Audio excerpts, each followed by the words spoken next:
নাটোরে দেশব্যাপী নারীদের বিরুদ্ধে সহিংসতা, নিপীড়ন ও ধর্ষণের প্রতিবাদে বৈষম্য বিরোধী ছাত্র আন্দোলনের মশাল মিছিল ও প্রতিবাদ সমাবেশ অনুষ্ঠিত হয়েছে। ৯ মার্চ রবিবার সন্ধ্যায় নাটোর প্রেস ক্লাবের সামনে এ মশাল মিছিল বের হয়। মিছিলটি প্রধান প্রধান সড়ক প্রদক্ষিণ করে শহরের মাদ্রাসা মোড়ে গিয়ে শেষ হয়। পরে সেখানে এক প্রতিবাদ সমাবেশ অনুষ্ঠিত হয়।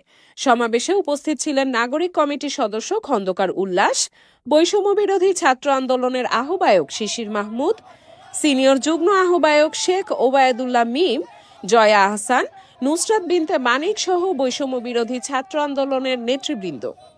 এ সময় বক্তারা বলেন, দেশে বর্তমান আইন শৃঙ্খলার চরম অবনতি হয়েছে। বর্তমানে মেয়েরা সমাজে নিরাপদ নয়। তাই তারা বর্তমান স্বরাষ্ট্রমন্ত্রীর দায়িত্ব ভালোভাবে পালন করতে বলেন, না হলে পদ থেকে সরে যেতে বলেন।